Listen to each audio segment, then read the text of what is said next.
Hukum kisas tu apa yang kita buat, perbuatan baik maupun buruk, kita akan dapat bagiannya.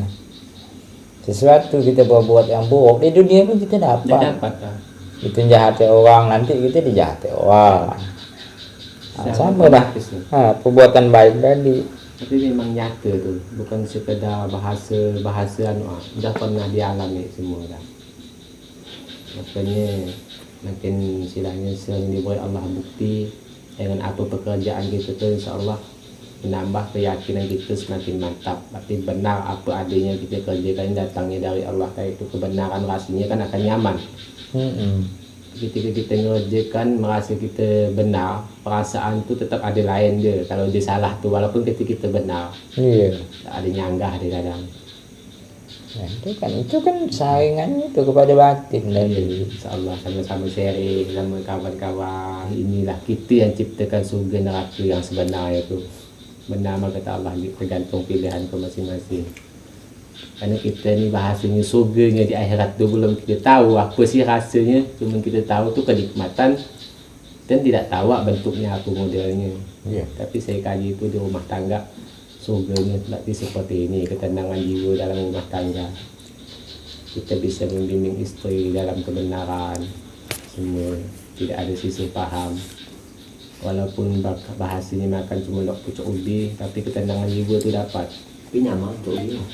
Iya, insyaAllah kunci dari kebahagiaan dari materi segala macam pun tercurah rahmat Allah pun dari situ Karena Allah curahkan rahmat ni kan berdasarkan suka-suka dia bojo, tapi kan berdasarkan rahman rahim dia, kasih sayangnya.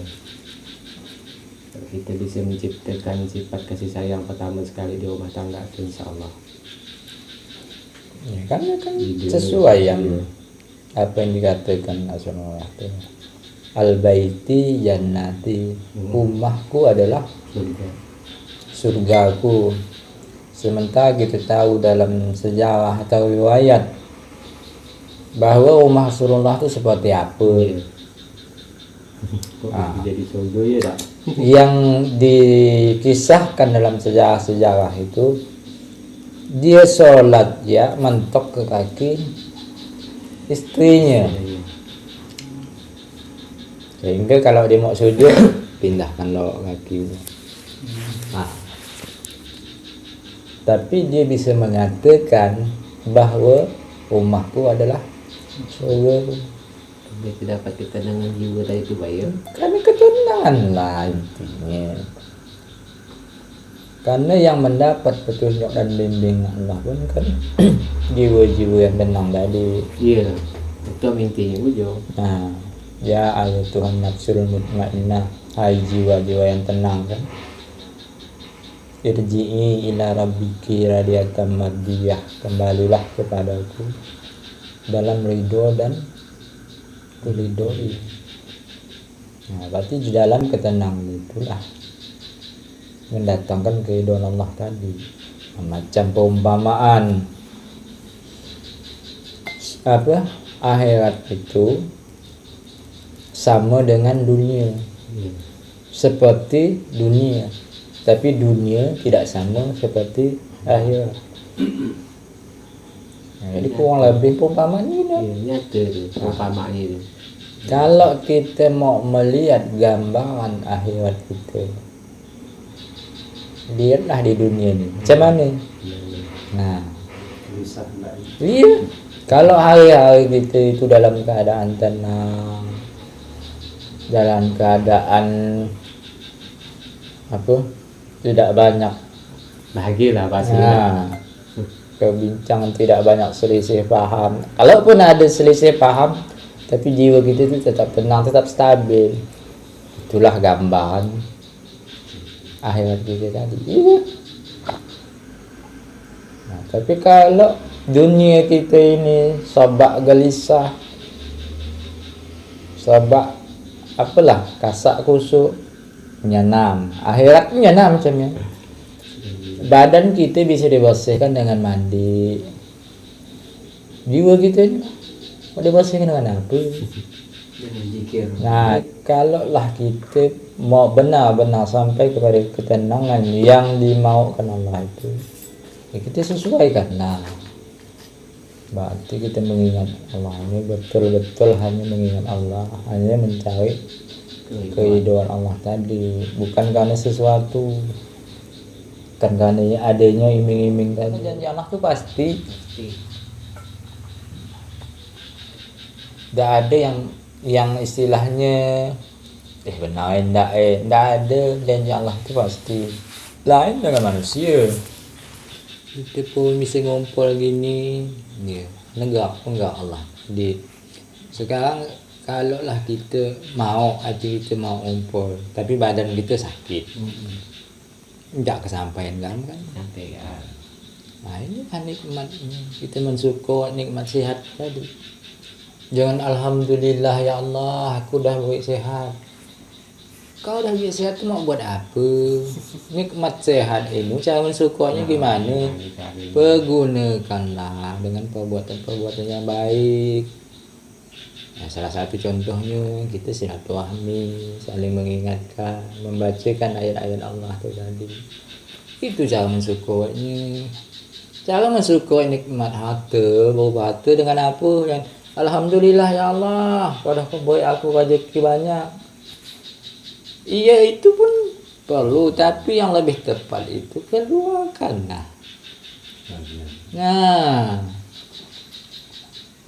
itu belanjakanlah yang telah Allah anugerahkan dari rezeki yang baik tadi. Sama dengan kita mensyukur nikmat umur tadi.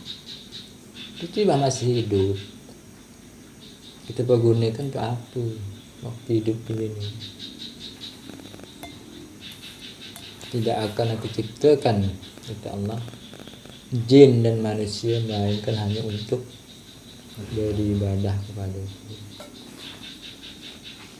Jadi Allah ciptakan kita hanya untuk beribadah.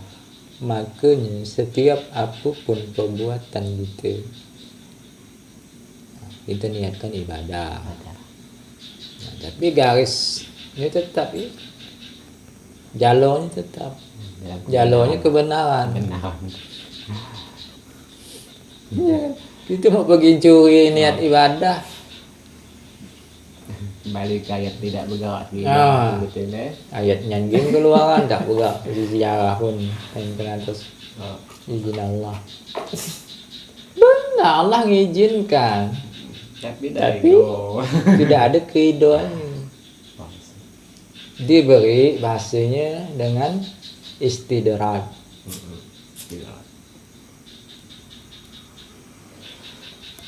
Jadi kalau lah orang itu yang lalai dari Allah, rezeki dikasih, malahan biasanya lebih banyak gitu. Tapi rezeki itu tidak akan menjadi manfaat bagi, melainkan menjadi mudarat. Karena rezeki yang salah dari hasil yang salah dicerna, dia akan menjadi sesuatu yang salah, bisa menjadi penyakit. Asbabnya tadi itu. Karena kata Rasulullah itu tidak akan masuk ke perut seorang manusia itu dari harta yang haram itu melainkan bara api. Perumpamaan. Ada ini dua pertanyaan yang bakal kita hadapi. Di mana kau dapat? Kemana kau belanjakan? Kalau yang lain kan satu, umummu kau habiskan di mana? Kau habiskan untuk apa? Kalaulah kita mengkaji tauhid, hanya mata-mata yang tadi itu, ini kan karena Allah. Takkan bergerak, takkan bisa aku mengambil barang ini kalau bukan atas kehendak Allah. Berarti kehendak Allah. Padahal barang itu barang orang, bukan barang kita. Nah, apalah tatafakkarun Allah. Apakah kamu tidak pikir bukan punya kau, orang? Udah Allah jelaskan. Jangan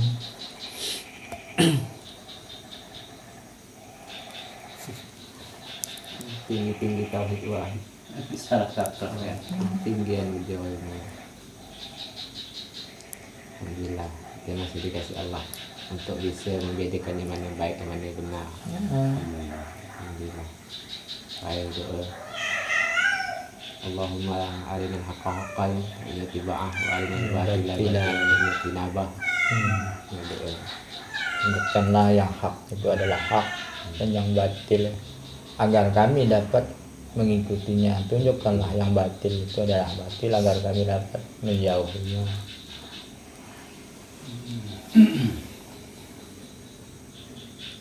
Jadi kita berkumpul, kita suka, senang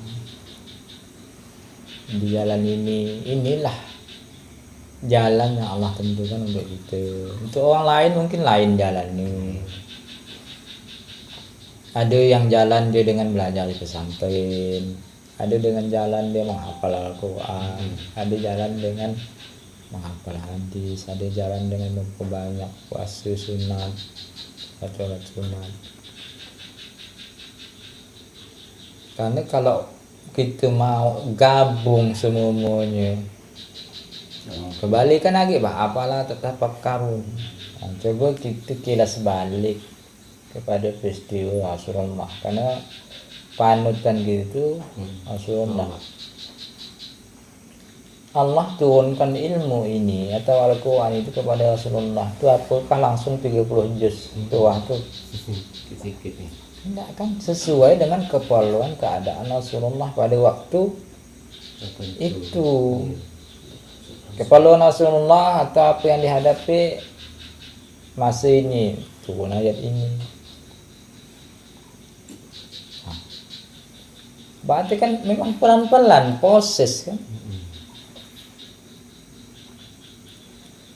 Jadi kalau kita kaji sekarang, kita belajar full semua. Padahal Allah katakan itu, ini kesesuaiannya ya. Jangan berlebihan kepada sesuatu walaupun itu kebaikan. Karena Allah itu yang paling suka sifatnya pertengahan. Di hadis yang lain dijelaskan, janganlah kau ulurkan tanganmu terlalu panjang, bahasanya, sehingga membuat engkau kesulitan karenanya. Terlalu murah, apa tu bahasanya bah? Ya, sementara sampai di rumah tu tak ada apa-apa. Dan janganlah kau belenggu tanganmu di belakang lehermu. Apa? Pelit. Nah, ini yang sedang-sedang saja. Karena setiap apa punya Allah katakan, itulah yang benar, itulah yang sesuai.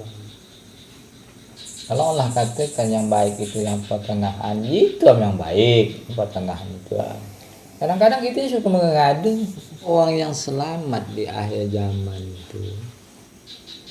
Kata Rasulullah itu orang yang mengikuti Al-Quran dan Sunnah itu yang selamat. Nah, cuman tadi kan beda orang kan beda pemahaman, beda cara dia memahami. Kalaupun dia dikasih pemahaman, mungkin yang ngasih pemahaman itu kan beda. Kalaupun dia punya pemahaman seorang, pemahaman dia yang beda.